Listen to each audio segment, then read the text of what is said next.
Matters Media Productions, and I am here with Jake Burns, from Stiff Little Fingers. Stiff Little Fingers. So, how'd you come up with the name Stiff Little Fingers?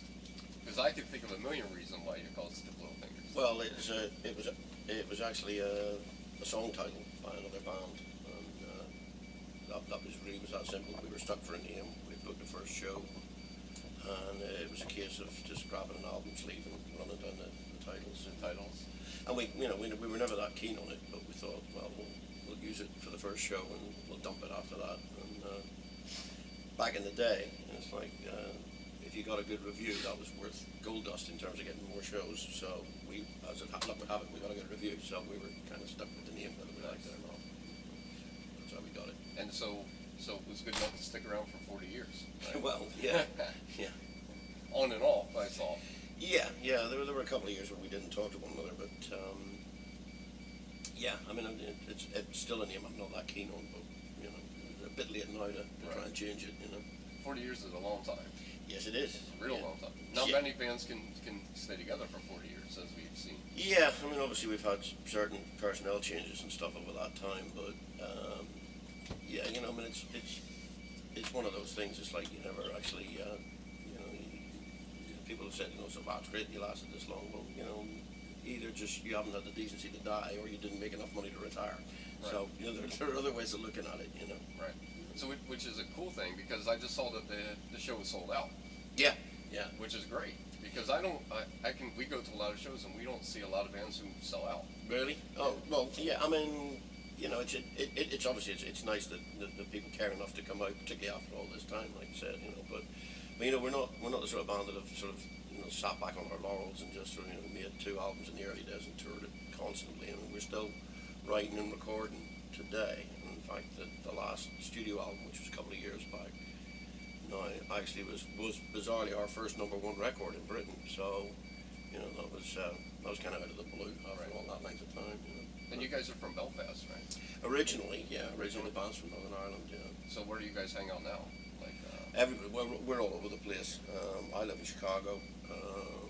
Our guitar player lives in Los Angeles. Bass player lives in Norwich in England, and the drummer lives just outside of Oxford. So we're kind of all over the place.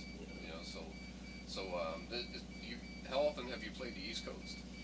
Oh, a bunch of times. When we first came over in 1980, so it's been pretty much every couple of years since then. And then you just played the Gramercy, or are you getting ready? That's tomorrow night. That's the final show on the American leg, and then we fly over to England. We've got some bits and pieces over there. Yeah, I saw your tour listing. You have a lot of dates.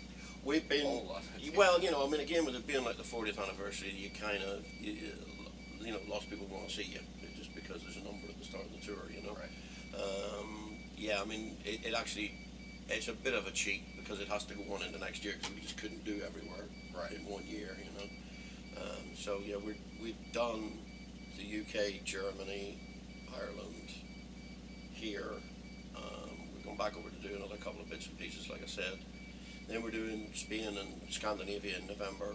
Then we're taking a break over Christmas, and then we start again in Australia and New Zealand in the new year. So you guys are busy. We are, yeah. Which is, again, after this length of time, it's great that people, still actually care enough to want to come see you. And, Right. You guys have a lot of energy on the stage. Yeah, well, you wouldn't think it right now, would you? Right. But, that's how you stay in shape. That's how you can do it out there. You sort of lie about here and drink. Come over all very British or Irish and drink cups of tea all day. But that's kind of it. Well, you're from Ireland. They don't drink tea in Ireland. Are you kidding? We drink more tea than the British do. But I'm sure you're a connoisseur of beer then. No, not really. No? No, I mean, I drink beer, but I'm not. Our bass player is more the guy that pays attention to all that stuff. I tend to just drink very basic lager. So this lineup that's in how long has this lineup been together? Quite some time now. I mean, Ali's the original bass player, along with myself. So he and I are like 2 original members, although he left for a while as well. And the drummer, it's rather, it's kind of strange, but we refer to the drummer and the guitar players, the new boys. They've only been here for 20 years, right, so they're the new boys. Yeah, so they're still the babies. Yeah, absolutely. They're still learning the ropes, Right. So do you guys have plans to record more? Yeah, I mean, again, you know, again, when you've been doing it for this length of time, you don't really need to do the sort of album tour thing that a lot of bands get caught up in. We did all that back in the day, and I mean, now we can afford to take a bit of time between records and actually, I mean, it's good on one level in so much as you can actually be a bit more selective about what you put on the record. You don't have to, you know, the first 14 songs you write don't have to be the record. You know, you can take a bit of time, so you get a bit more in the way of quality control. But then equally, sometimes that just leaves you with a huge backlog of stuff, and it's difficult to find, you know, to decide amongst yourselves what is the good stuff and what's the bad stuff. And also the reverse side of that coin is because there's nobody breathing down your neck, the temptation's always there just to go, do you know what, I'll do it tomorrow. Exactly. So yeah. you don't procrastinate. you don't get anything done. Yeah, you know. So do you do anything besides music? Like no, this is it. This is what I've done for, well, pretty much 40 years. I mean, I did some radio production and stuff for a while, but that again was when the band wasn't really working. So right. But no, this is what I do. So, you know, when we're not touring, and like we just said, you know, we tour a lot. But when we're not touring, you know, my time's kind of, well, it's supposed to be spent writing, but as I said, it's all too easy to go. You know, right. Well, yeah, you know, put it off to tomorrow. Yeah, the phone rings and somebody goes, hey, I got the day off. Do you fancy a beer? And you go, yeah, all right then. But of course, winter's coming around, and living in Chicago, the temptation to go out gets cut pretty drastically. You're like, you just get windy there. Yeah, you know, it's snowing. I think I'm going to stay home today. No, you're fine. So. But the snow is a great time to write. Snow is a great time to write. Absolutely. That's when you get most of the work done. So with the winter coming up and having a break, that should be perfect. Right. So when you guys, how long are you guys on stage when you do these shows? It's like an hour and a half. Something that's pretty standard. So you give it 90 straight minutes. Yeah, pretty much. You know, I mean, I think we're contracted for 75, but we can never squeeze it all in. So right. We end up. You give a little bit more. I think the main set itself might be 75-ish, but then with hopefully you get called back for an encore. The encore is about 15 minutes or so. So you guys are the punk rockish sound. Yeah, we started in '77, so you know we were very much a punk rock band when we started out. I think we've still got that attitude. I don't know if the music still fits that particular template or not, but you know, just as a matter of course, you're bound to become better players. I mean, when we started out, we were all pretty rough and ready. Right. But yeah, in terms of attitude, we still have that outlook on life. You know. So when like most punk is about political stuff. Do you still write about political stuff? Yeah, pretty much. I mean, you know, I find it difficult to write a song unless it's about something that's kind of upset me in some way and offended my sense of justice in some way. And again, you know, because, like I said earlier, you know, about the longevity of the thing, you know, the fact that we didn't make the amount of money that, say, U2 or Green Day did and were able to almost retire, means that basically the same things that affect our everyday life pretty much affect our audience's everyday life as well. So, you know, if we're writing about something that's a problem for us, 9 times out of 10 it mirrors a concern that the audience have as well. And I think that's helped, you know, keep the band sort of alive as far as the audience are concerned, because hopefully we're writing about things that concern them as well. You know? Right. And then your audience, do you see a lot of new faces? Yeah, very much. I mean, it's, you know, again, you hear a lot of bands saying that our audience runs from like 14 to 60 or whatever. Well, ours genuinely does. You know, it's like it's a strange thing because people now, you know, they turn up as literally as an entire family. You know, sort of mom, dad, and the kids. And you know, again, since you mentioned it, we started as a punk rock band. If you'd have said in 1977 that going to a punk rock show was going to be family entertainment, nobody would have believed you. You know, but bizarrely, that's what it's become. And that's the cool thing about music. Music, you know, can bring people from different age groups, and everybody can absolutely, absolutely. And you know, that's why I'm always kind of hesitant when you say so. Are you a punk band? I'm always kind of hesitant to put a label on things, because you don't want somebody to think, oh, I don't like that to be turned off instantly. You know, I'd rather people listen to it and give it a chance. And if they then decide, yeah, I don't like it, then that's fine. You know? Right. So what brought you into punk music? Was it because you heard another punk band, or was it? Yeah, well, no, partly. But I mean, you know, I was, what age would I have been in '77? I was 18, 19, something like that. So, you know, I'd already been a music fan for a long time, and I was just bored with what was happening. And you know, the bands that were sort of the megastar bands at the time, with people like Yes and Genesis and bands like that, and you know, it just didn't strike me as rock and roll. Basically, it was almost like you had to. It felt like you had to go to music college to play in a rock band. Too complicated. it was way too complicated, and and it just wasn't exciting. It was kind of like long periods of boredom with sort of bursts of, oh, that's good. Right. So when when I heard the Ramones and I heard the Sex Pistols and stuff, it was like sort of short 3 minute, and it was exciting, and it also struck me as probably the closest to what it must have been like when like Little Richard or whatever started. It was Right. that sort of blam right in your face. I was a bit. I mean, I thought it was. I thought that in itself was exciting, but I wasn't sure that it would have any longevity to it because it just seemed to be built on either trying to shock people or like a cartoon thing like the Ramones were doing, or the shock thing obviously being the Sex Pistols sort of approach to it. But when I heard the Clash writing songs about their lives and the way they approached it, it was then I kind of saw, well, yeah, this has got legs beyond just instead of just trying to upset people, that these guys are actually trying to make a point here. Right. And that was something that I was much more attracted to rather than just shock for shock's sake. Right. And punk music had more of an attitude than say Yes, and it was progressive rock. Yeah, I mean not that there's anything wrong with if you want to write songs about fairies living under the ocean or whatever, but it doesn't really mean a lot to me. And again, coming from where I came from or where we came from in Northern Ireland at the time, there was pretty much a civil war going on your doorstep. So that kind of stuff, I could understand why people wanted to lose themselves in that. I understood the escapism angle of it, but I'd had enough of that by that stage. It was kind of time to confront the elephant in the room, really, if you like. Yeah, because Ireland was going through war for a long time. Yeah, I mean, I was 11 years old when that started, so I don't really have much in the way of a memory of it before. Right. Before that. And then, so how long have you been in the States, living in the States? Be 13 years 13 years in November, so in a month's time, it'll be 13 years. So you really haven't been here that long, out of the 40 years? Not out of the 40 years, well, it's a quarter of it, but yeah, it's not a huge length of time. Yeah. So when you do play, do you you got gear coming in? Gear coming in. Yeah, gear's coming in. I don't know why. Because I just bought it. Oh.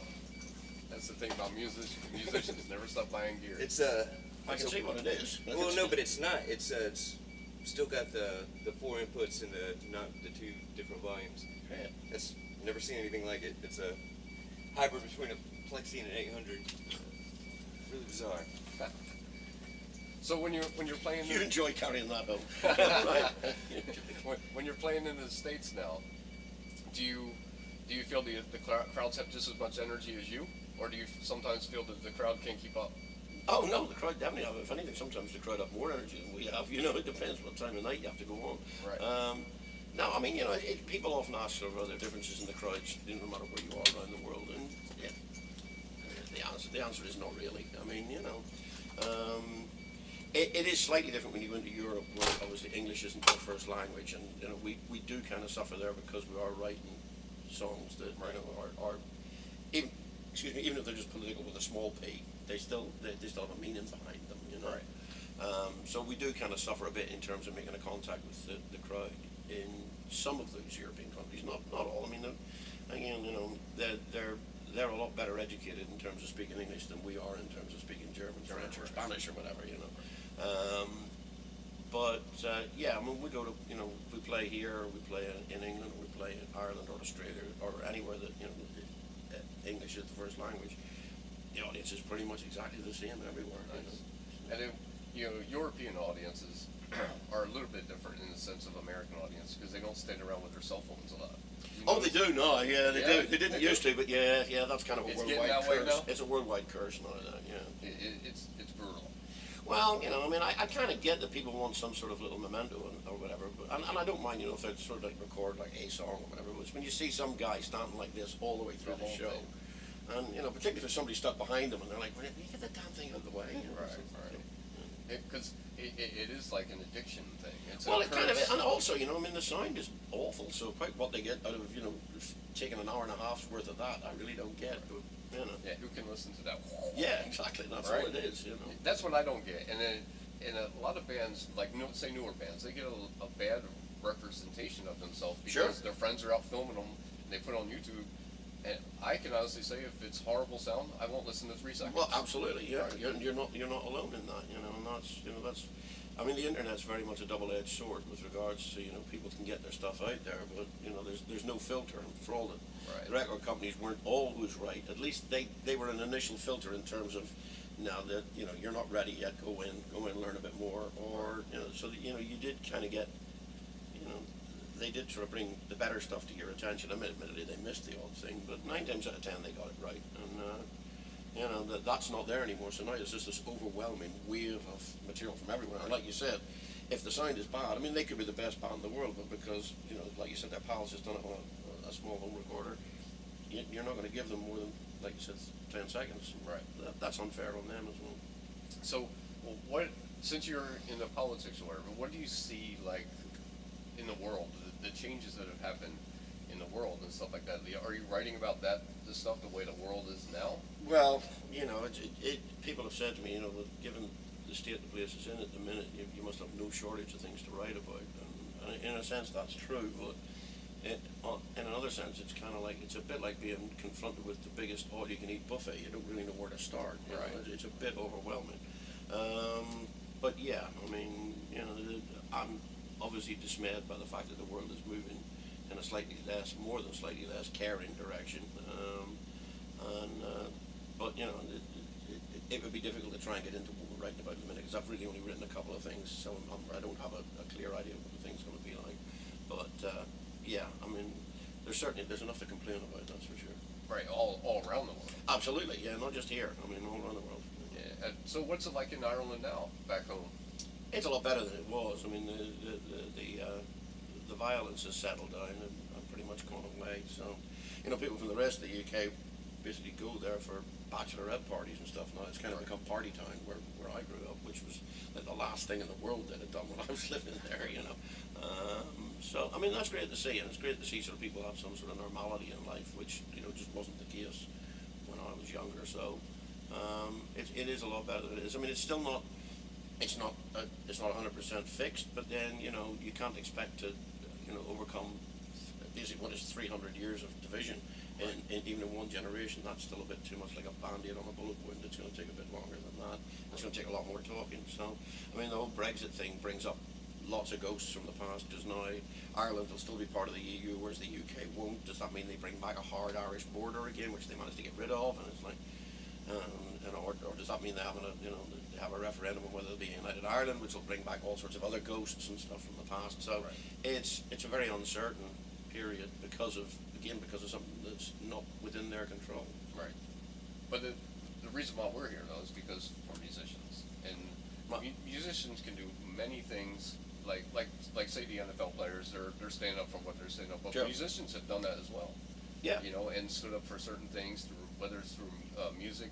But then take for instance like with the hurricanes and stuff. We've also done a lot of stuff for relief of Right. people who need money for say this or that. Like we've had like the Farm Aid, the Live Aid, and Sure. all that stuff. Yeah. And sometimes musicians get the worst end of the stick.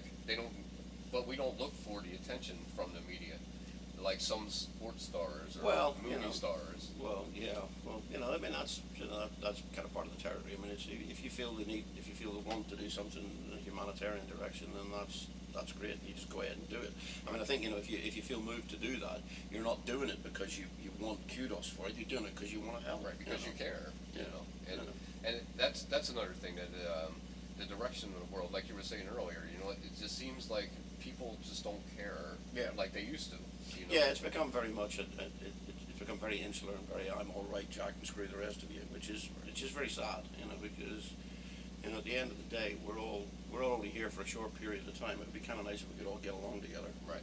So after you get done this tour, we'll get back to the good stuff. So after you get done this tour, you're going to take some time off, and then you're just going to go right back. Yeah, right? I mean, I got a few weeks off at home, and then we got the European and Scandinavian stuff. And to be honest, I'm not really considering the couple of weeks at home as time off, really. It's kind of, come home, do your laundry, recharge your batteries, go back out again. It's the time after that I consider as time off, because then I've got December and January pretty much free. So that's the time that I'll be considering on looking at writing and actually settling in. Be snowed in. Wait, hopefully. Yeah, hopefully. So I know you want to go and get ready. You need to relax. I do have to, yeah, But bits and pieces to I do. enjoyed my time No, with you. thank you, and thanks for coming down. I can't wait to see you guys rock the stage. Cool, I hope you enjoy it.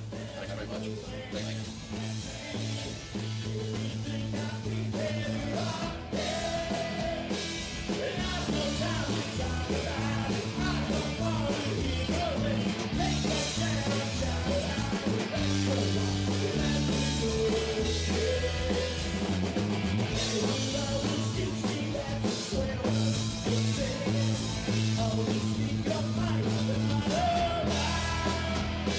Something that you want to